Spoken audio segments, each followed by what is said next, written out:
Баршаңызға сәлем достар. Бүгін сіздермен бірге өте керемет бисквитті дайындайтын боламыз. Бұл бисквиттің атауы американский бисквит деп аталады.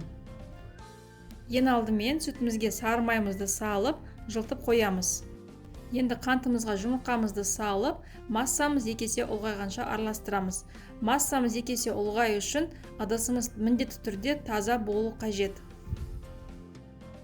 Массамызды араластырып болғаннан кейін құрғақ заттарында араластырып аламыз. Яғни оның үстіне ванилин қантын, қопсытқышты салып жақсылап тұрып араластырамыз.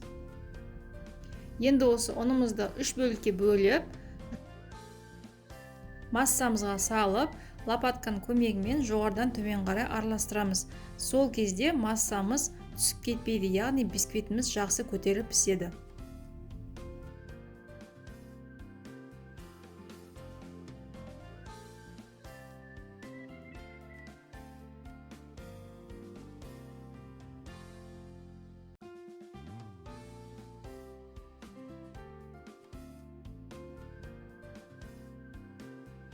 Араластырып болғаннан кейін жылы сүтімізді бәрін бірден құймай 3 бөлікке бөліп, лопатканың көмегімен міндетті түрде жоғарыдан төмен қарай араластырамыз.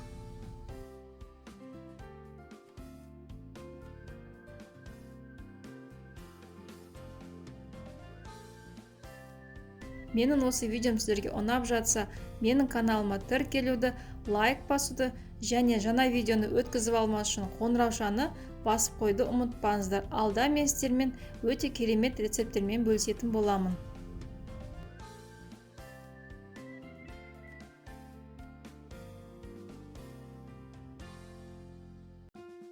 Араластырып болғаннан кейін бисквитімізді қызып тұрған пеште 150 градуста 30 минуттай пісіреміз.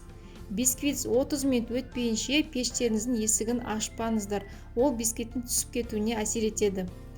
Мінекей енді бисквитіміз дайын. Осыны суытуды ұмытпаңыздар. Енді қараңыздар, бар жоғы 3 қана жұмыртқадан осындай керемет бисквит шықты. Теп-тегіс болып шықты. Бұл бисквит жай бисквиттерден дәмі өте ерекше болып шықты. Сіздерге де осы бисквитті дайындап көруге кеңес беремін. Астарыңыз дәмді болсын. Келесі кездескенше.